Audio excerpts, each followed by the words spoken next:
Hey, thanks for tuning in today. I just thought I'd share a bit about social media, what platforms I use, why I use them.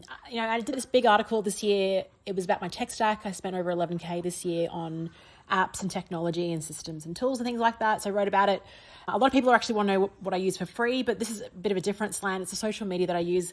It is good to audit it every year. And I'm like, why do I use certain tools and apps? Will I go into the new year doing the same thing? And so that's what this episode is really about. Spoiler, there is no real dramatic change from what I am using to what I'll use next year. Maybe a new app will appear, but yeah, just thought I'd share how I use each of these apps. So the first one is LinkedIn. I did an episode about LinkedIn a while ago. This is my main tool for business and for sharing content. I'm much more active on LinkedIn than probably any other platform, or maybe Instagram would be second to that. I haven't been as active this year, but I still have met a lot of really wonderful people through LinkedIn, connected to some interesting people that I didn't know just through their content. I definitely want to build more of that platform, especially as my book is business focused. LinkedIn will be a major platform for that. So LinkedIn is, yes, of course, staying, and it is the main platform. Next, we'll go to Instagram because I just mentioned it then. That's more for behind the scenes content, just for fun, more of my fitness stuff I post on there. It's more of a way for keeping in touch with friends, actually. But it's really more sort of behind the scenes stuff that if I was to post everything I post on Instagram on LinkedIn, people will be writing to me going, hey, this isn't Facebook.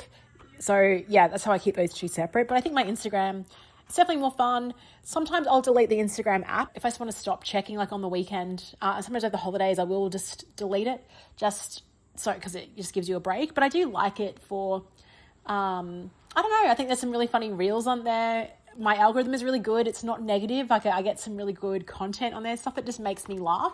So it's definitely more of an entertaining platform. And yeah, again, like some more behind the scenes. Then Facebook. Facebook's an interesting one. I am still on there to connect with people. Like I have Messenger that I use to message people, but it's more about the groups, honestly, on Facebook. And I'm a member, probably the most common group that I check is like the weather group, which just sounds really boring. I'm in a nice Brisbane photography club group, even though I'm not there to upload any of my photos. I just love the photos that are uploaded on there and like where they've shot things from. My Facebook group, the flip chart's on there. I'm not completely active on that and probably can do a bit to recharge it, or just like it is like people do join all the time. And there are posts up there, but it's definitely not as active as it used to be. And that's okay. A lot of my attention has been moving away from the facilitator stuff, even though I do it, but it's not like the main focus of my business. So Facebook is good for that. I guess, what else I look at on Facebook? I'm in my local community group because there's lots of updates there, local stores. It's fascinating. I think every Facebook community group is the same, like the same type of characters appear. Sometimes it's quite funny just to see what's on that Facebook group.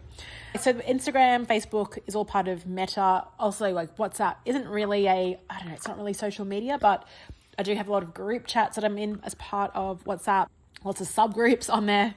So that's how I use that. I think this year, TikTok, I'm going to actually start. I know that sounds bad, but I do have TikTok on my iPad, not on my phone, because I don't want to, it's super addictive.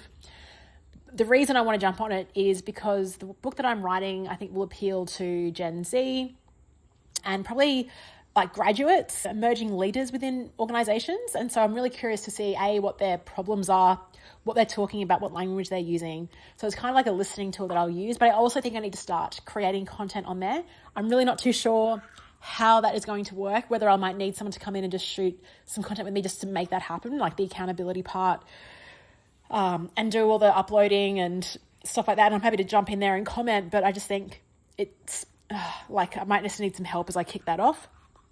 And I know good content, it's not about being professional, it's about jumping on trends and things like that. But I just think I just want to start and have a bit more of a presence. I think, like I said, TikTok will be a good outlet for the book. The other thing around TikTok is I do a lot of research on it for venues around town. So when I was looking at the Gold Coast for ConCon next year, Kira Beach House came up as one of the venues on that. It's just that people review these amazing restaurants and locations and hotels. TikTok is the best for that. So if you're traveling, look up your destination and see what people recommend, the best bakeries. TikTok is absolutely brilliant for that.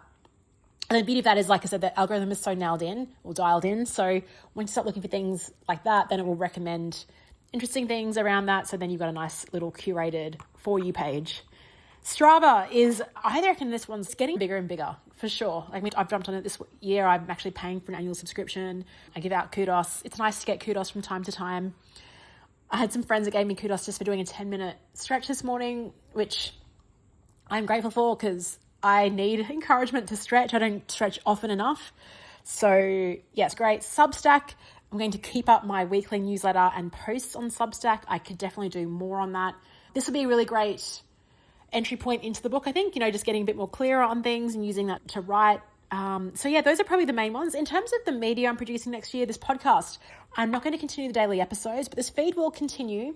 I don't know in what form. I think I'm going to revamp it to do more, I don't know. I don't even know yet, to be honest, but it'll be in relation to the book and the themes around the book. But every episode will be here for, like, I'm not going to delete anything. It's going to continue, so you can listen back to these episodes if you like. The feed won't change, but the feed, like, I imagine the podcast name and artwork will change in future. I just haven't sorted that out. So that's probably it in terms of what I'm looking at in terms of media next year. YouTube sort of just, it continues. The podcast feeds here actually got uploaded to YouTube, so you can listen to this podcast on YouTube. So we're continuing that next year. I'd say we're going to go to monthly episodes next year. So it'd be nice, now with this book coming out, not have to do a daily podcast, but actually just do more sort of deep thinking and then repurpose that. So I'm seeing, like, my article every week as being like the main pillar of what can then repurpose to LinkedIn content, to TikTok videos perhaps. Yeah, and just doing it that way. So that's what I'm thinking for social media for next year. Let me know what you're doing. Thanks for listening, and I'll speak to you tomorrow.